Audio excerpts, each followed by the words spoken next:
Self-discipline is the center of all material success. You cannot win the war against the world if you can't win the war against your own mind. I love this one. Fail early, fail often, fail forward. It's always a little bit frustrating to me when people have a negative relationship with failure.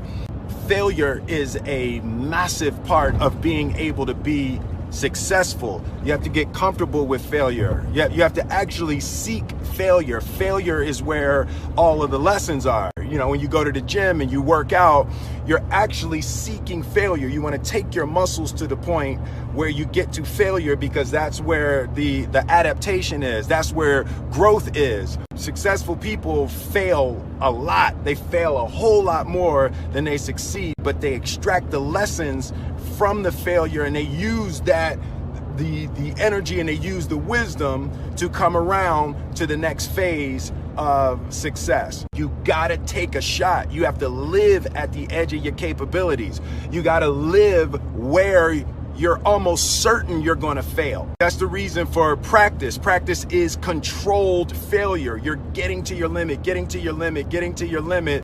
You can't lift that. You can't do that. Until you get to the point that all of a sudden your body makes the adjustment and then you can do it. Failure actually helps you to recognize the areas where you need to evolve. So fail early, fail often, fail forward. So a dude screamed to me the other night, "Hey, Will, I want to be an actor, man. I want to be an actor just like you." People say stuff to me like that. I'm like, yeah, man, you can do it. Give them an encouraging word. But I was just sitting here thinking, and it dawned on me, 99% of people that say stuff like that are not willing to do what it takes to make their dreams come true. The Marines have a saying, everybody wants to go to heaven, but nobody wants to die. And that's just real. At the center of bringing any dream into fruition is self-discipline. Something as simple as food and eating. It's not about your body as much as it is about your mind. It's getting command of your mind to be able to choose actions that are in your own best interest. Every day, we are choosing shit that's not in our own best interest. Right? So if the world is attacking you and the world wants to fight you and the world's trying to hold you down, so you're going to kick yourself in the balls? So you're going to stop yourself from getting what you dream. Self-discipline is the center of all material success. You cannot win the war against the world if you can't win the war against your own mind. The only thing that I can see, and you can never really look at yourself. The only thing that I see that is distinctly different about me is I'm not afraid to die on a treadmill. Right? I will run. You would not be outworked. I will not be outworked. Right. Period. Yeah. You might have more talent than me. You might be smarter than me. You might be sexier than me. You might be all of those things. You got it on me in 9 categories. But if we get on the treadmill together, right, there's 2 things. You're getting off first, or I'm going to die. It's really that simple, right? So let's go back to the question about what if people block me out. There's going to be 2 options. I'm going to get back in, or I'm going to be dead. Right? It's like, you're not going to outwork me. It's such a simple, basic concept. It's the guy who is willing to hustle the most is going to be the guy that just gets that loose ball. He got 2. Ooh, God, he hustled, he grabbed that one. That was going to be out of bounds, but he saved it back in. It's like, the commodity that I see the majority of people who aren't getting the places they want or aren't achieving the things that they want in this business is strictly based on hustle. It's strictly based on being outworked. It's strictly based on missing crucial opportunities. I say all the time, if you stay ready, you ain't got to get ready. I believe that self-discipline is the definition of self-love. That when you say that you love yourself, that means that you have behavior towards yourself that is loving.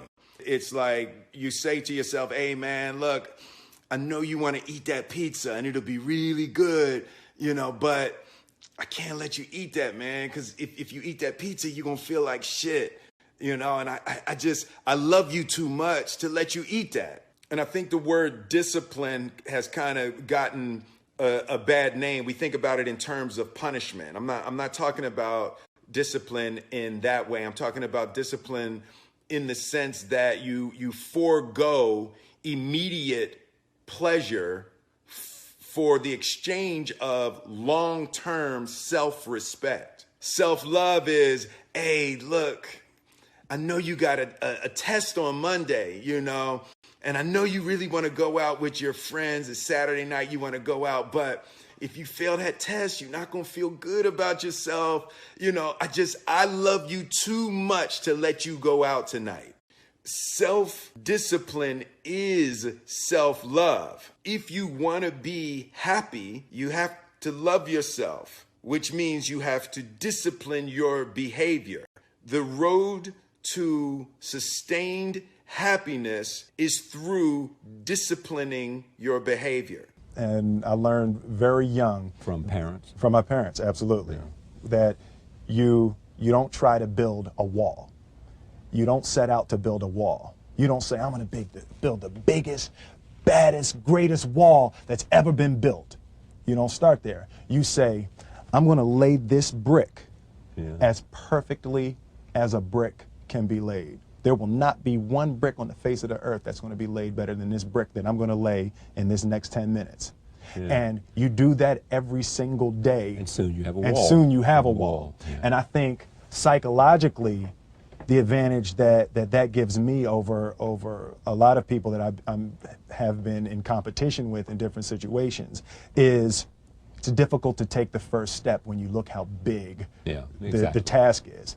The task is never huge to me. It's always one brick. Me too. Greatness is not this wonderful, esoteric, elusive, God-like feature that only the special among us will ever taste. It's something that truly exists in all of us. It's very simple. This is what I believe, and I'm willing to die for it. Yeah. Period.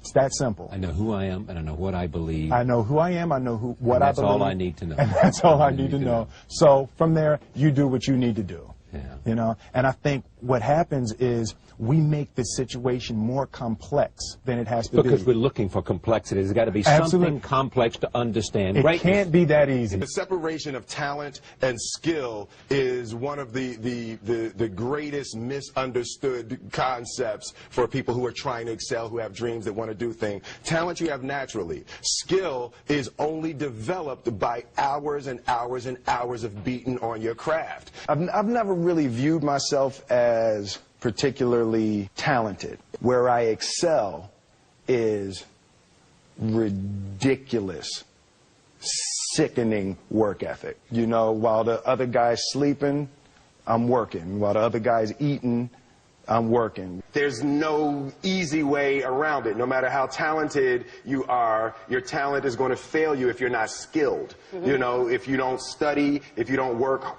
really hard and dedicate yourself to being better every single day. If there was one concept that I would suggest to people to take a daily confrontation with, is fear.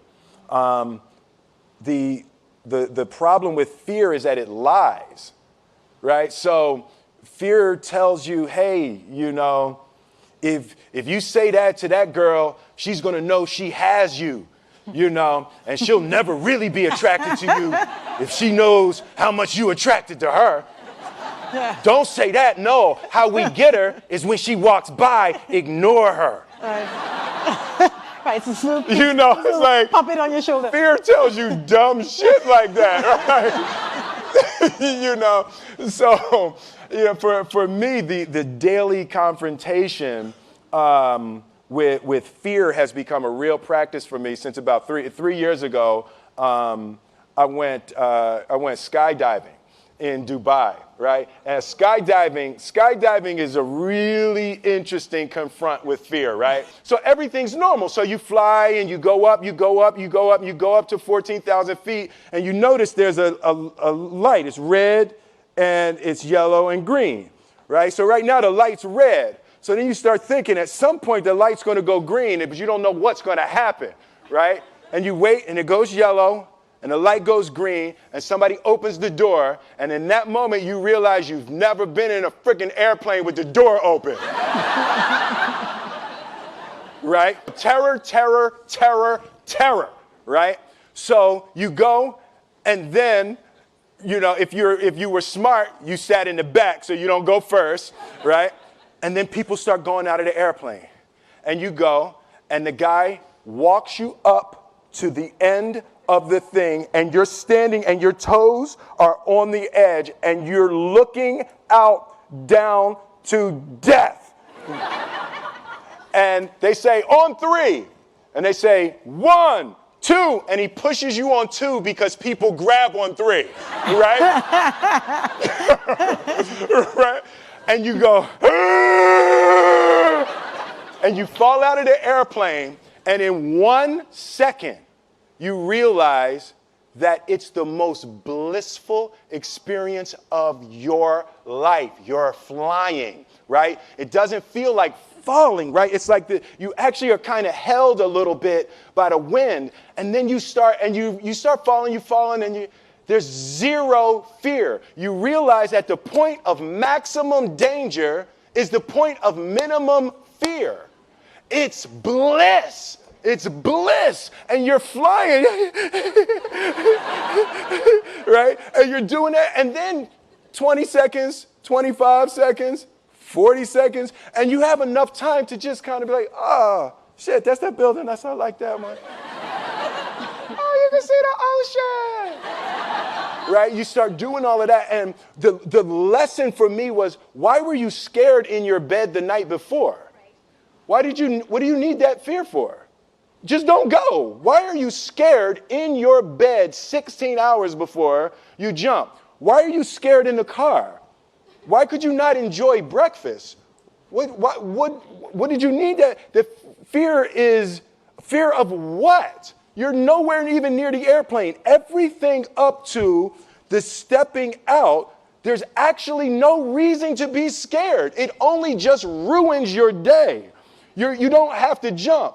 And then in that moment, all of a sudden, where you should be terrified is the most blissful experience of your life. And God placed the best things in life on the other side of terror. On the other side of your maximum fear are all of the best things in life.